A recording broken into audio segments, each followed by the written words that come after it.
I just beat Halo 2 on Legendary for the first time, which ends my Halo journey. Halo 2 was originally my least favorite Halo game. You can learn more about why in an old video I made, however I have to say a majority of the issues I complained about in the video were skill issues. After playing on Legendary, I can proudly say that while Halo 2 is difficult, it is not impossible, nor the hardest game I've played. I would even say that Halo CE is an overall more difficult Legendary experience. In this video, I will be giving my short review of the Halo 2 campaign, but from the perspective of a Gen Z fan. I feel many people I see reviewing Halo games played the games as kids, and view the game through rose-tinted glasses. As someone with no nostalgia, I will hopefully be able to give a more unbiased view.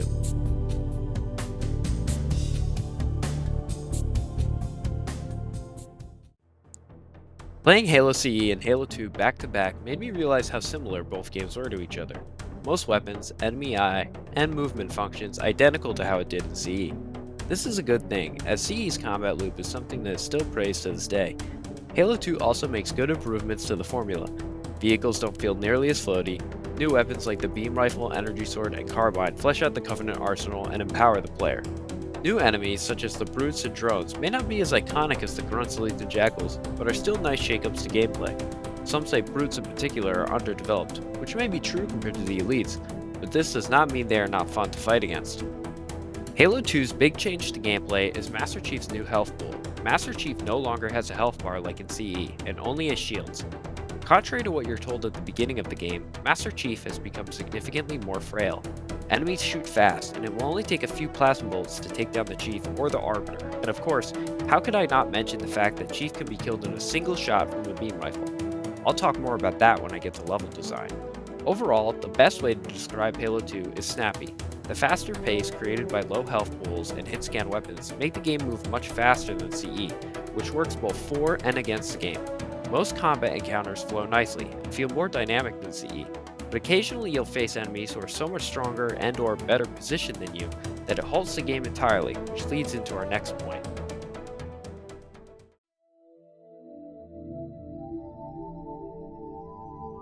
Halo 2 has taken a step back from CE in terms of level design. Levels are short and don't open up nearly as much as missions such as Halo and Silent Cartographer from CE. This really isn't a bad thing. Linear levels are still fun, and I'd argue Halo's combat works better in linear environments than open ones.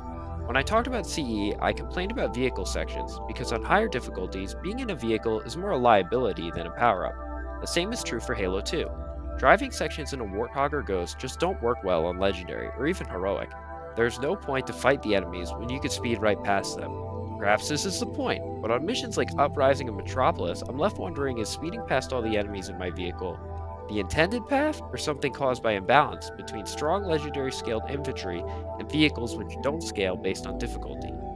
Speaking of difficulty, people often say Halo 2 is the hardest legendary campaign in the series. This is kind of true. A majority of the campaign is actually the same difficulty as CE, maybe a little easier. However, poor level design often leads to sections that are difficult for reasons outside the player's control. The most famous example is the Jackal Snipers. The Jackal Snipers can spot you from far away and instant kill you from places you can't even see. The Jackal Snipers aren't impossible to deal with.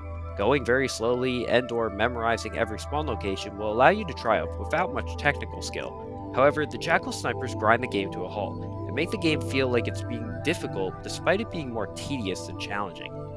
Level design that encourages tedium over engaging gameplay is seen in many other sections of the game. The earlier missions, such as Cairo Station, feature enemy spawns that are so quick that unless you knew they were coming in advance, it almost guarantees a death.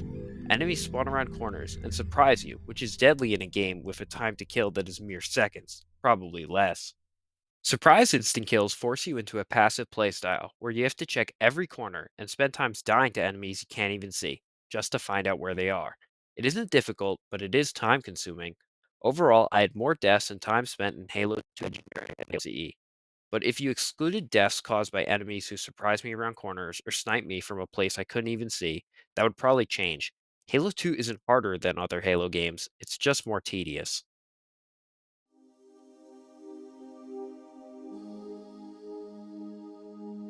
In 2004, you might have criticized Halo 2 for ending with a cliffhanger or having only 2 missions on Earth. You may even have been disappointed that after 3 years of waiting, half the missions were with some alien and not the Chief. However, hindsight is 2020. In 2024, none of these supposed issues apply to Halo 2. In the modern day, Halo 2 is a $10 game and undeniably a middle chapter to the Halo trilogy. With this newfound context, Halo 2 supports one of the most interesting and entertaining stories in the series. Environments are varied, with cities, a new Halo ring, and a Covenant city. Characters such as the Arbiter, Gravemind, Keys, Shipmaster, Prophets, and a proper Sergeant Johnson give the game a more cinematic feel than CE. Production is noticeably higher, and everything has a movie-like quality to it. Halo 2 feels less like a sci-fi B-movie and more like a work of art. The introduction of the Arbiter adds a new level of depth to the Covenant and expands the Halo universe into what we know today, or at least what we did know before 343 decided to get rid of 99% of the cast. Personally, I think the old art style has charm, but I can see why you would believe it is aged poorly. No worries, the game has been fully remastered with graphics better than most AAA games today, including the newest Halo game. Blur went above and beyond with the quality of the new cutscenes and is definitely a valid way to enjoy Halo 2. Halo 2's story overall has stood the test of time as an exciting chapter in the Halo franchise, and all 15 missions are worth the $10 on Steam.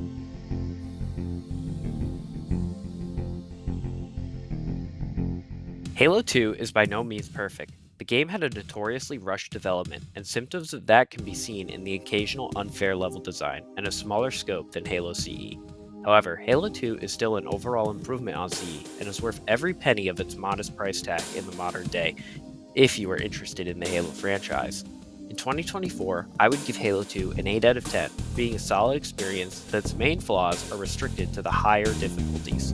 However, in 2004, I can see how expectations created by marketing in CE could have muddled the game's reputation, leading me to give it a 7 out of 10.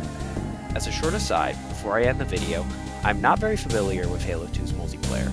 However, the short time I've spent in it has been fun. I'm aware that Halo 2 launched Xbox Live, and I wanted to address the influence Halo 2 had on console multiplayer shooters in the competitive online scene. I won't be scoring it, but for anyone looking for an older game to experience multiplayer on, Halo 2 is a good choice, as the MCC servers are still active to this day. Thank you for watching my review of Halo 2. If you have any thoughts, feel free to share in the comments. I'm happy to discuss. Toodaloo!